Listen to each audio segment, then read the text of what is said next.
Escucha, ¿esto de la recomposición corporal realmente existe o es un mito? Y durante muchos años se dijo que no se podía, porque en realidad no podías mezclar los dos objetivos en simultáneo. Era o perdías grasa o ganabas músculo, pero nunca se podía trabajar de forma conjunta con ambos objetivos. En realidad no es un mito, pero puede llegar a serlo en el caso de que trabajes con un enfoque generalista. Definime un poco más esto de enfoque específico para hacer las dos cosas. Y en realidad es un punto clave que nadie explica. Vamos por parte, hablemos de la masa muscular. No necesariamente necesitamos un superávit calórico, pero sí que la cantidad de calorías esté alineada con el requerimiento de la persona. Luego es importante un consumo alto de proteínas que también esté adecuado al nivel de daño generado por la actividad física y además por la cantidad de músculo que tiene esa persona. Por supuesto que ese requerimiento se va actualizando. Por lo tanto, será vital hacer un análisis de la composición corporal y adecuar específicamente las cantidades del plan alimentario. Y de esta manera prevenimos el estancamiento. Clarísimo.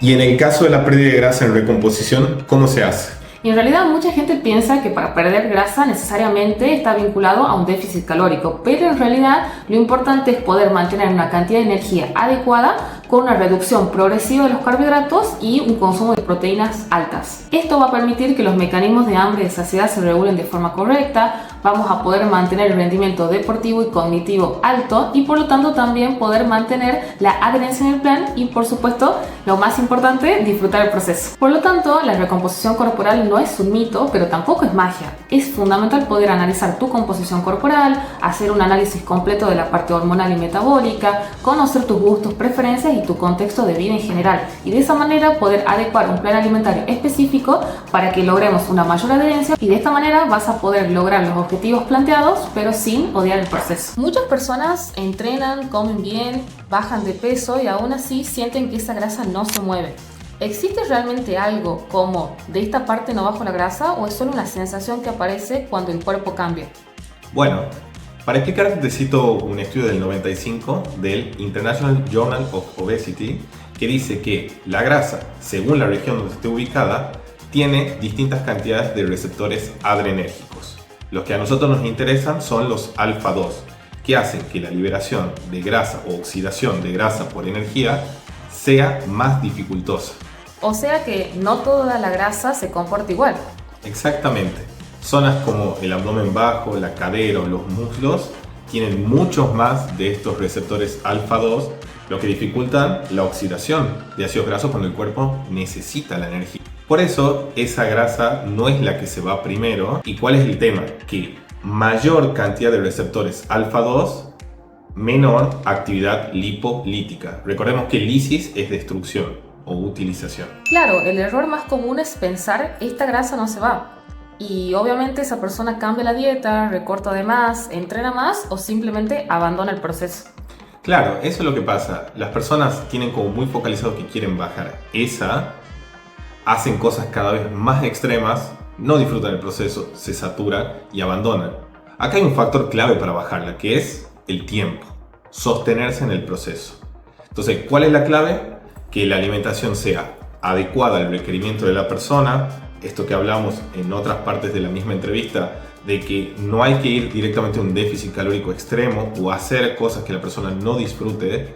¿Para qué? Para lograr una mayor adherencia en el tiempo y que realmente se pueda llegar a metabolizar hasta ese tejido graso por energía. Hay un video que tenemos acá de la urgencia de bajar de peso. Porque ¿qué pasa? Las personas entran en esto de no estoy bajando como quiero, no estoy bajando la parte que quiero y hago cosas cada vez más extremas.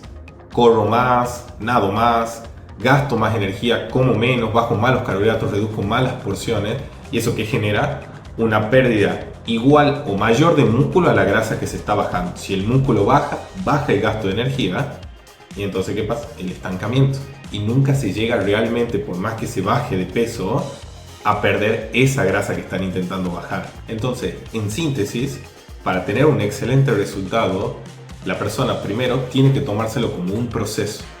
Disfrutar ese proceso, o sea que el plan alimentario tiene que estar armado en base a su requerimiento, la evolución de ese requerimiento, su actividad física, sus gustos, sus preferencias, sus horarios, su economía incluso y su perfil hormonal, para que pueda sostenerlo en el tiempo y de esa manera llegar no solamente a bajar incluso esa grasa que quiere bajar, sino también mantener los resultados. Por lo tanto, esa grasa localizada no se va con apuro, se va con una estrategia bien diseñada para la persona que le permita sostenerla en el tiempo, y de ahí el eslogan de la empresa: personalizamos y no generalizamos. Es la base. Las pastillas anticonceptivas no solamente inhiben la ovulación, sino que reducen la producción de andrógenos y aumentan la SHBG. Recuerden que la SHBG es una proteína que se une a la testosterona y por lo tanto la hace menos disponible en los tejidos. Lo que realmente pasa es que las pastillas anticonceptivas combinadas disminuyen la testosterona total y la testosterona libre en mujeres sanas. ¿Cómo se traduce esto en el día a día? Justamente que las mujeres sientan menos energía, menos fuerza, menos motivación para hacer sus actividades cotidianas y además que se afecta el estado anímico. Por lo tanto, afecta directamente el desarrollo de masa muscular y en consecuencia dificulta la pérdida de grasa. Claro, no es que sean ni buenas ni malas. Exactamente, en realidad es una herramienta médica que tiene sus efectos sistémicos. Obviamente, si una mujer quiere mejorar su composición corporal, su energía o su rendimiento, el abordaje correcto es evaluar su perfil hormonal, su entrenamiento, la selección de alimentos que consume, su cantidad específica, su nivel de estrés y obviamente sus objetivos reales. Perfecto, muchas gracias. ¿Todas las calorías son iguales para el cuerpo? ¿Realmente es tan simple como suena? Bueno, ese es un error muy común que cometen hasta profesionales con el tema. A ver, si fuera tan simple, la nutrición estaría resuelta hace años y no es el caso. El cuerpo no es una calculadora, es un sistema biológico complejo. Incluso hay un estudio reciente del 2019 de Cell que lo que dice es que dietas con calorías iguales tienen respuestas metabólicas distintas según la fuente del alimento. El balance calórico existe. A ver, eso no se discute, pero es más bien una noción de balance, porque está afectado por un montón de variables. El descanso, las distintas actividades físicas, el cambio de la composición corporal, o sea, la pérdida o aumento de grasa, la pérdida o aumento de músculo, la parte hormonal, la edad. Por eso la nutrición siempre tenía este concepto reduccionista de come menos y móvete más. ¿Y qué pasaba? La mayoría de las personas fracasaban. Claro, el error más común es creer que una caloría tiene siempre el mismo impacto metabólico, ¿verdad? Exactamente. La calidad de lo que comemos sí importa. No es lo mismo un déficit calórico con grasas de buena calidad, proteínas de buena calidad, carbohidratos de buena calidad, que un déficit calórico con, por decirte, carbohidratos simples o comiendo ultraprocesados o tonteras, que aumentan la inflamación, dificultan la pérdida de grasa, aumentan la adicción a la comida, disminuyen la respuesta metabólica y encima dificulta un montón la adherencia por la adicción que genera comer esas cosas. Acá es donde se pone interesante. Ahora está muy de moda la utilización de los contadores de calorías como MyFitnessPal, FatSecret. Es más, nosotros tenemos un video sobre eso y sus limitaciones. Porque, ¿qué pasa? Vos podés sacarle foto a la comida, escanear códigos de barra y hacerlo cuadrar en tus macros del día, porque justamente toma a la persona como un todo, pero se le escapa la fisiología. ¿Qué pasa? Es más importante, por ejemplo, para ganar masa muscular, un flujo constante de proteínas y los aminoácidos en la que se digiere, que el consumo puntual, por ejemplo, después de entrenar. Otros ejemplos de eso.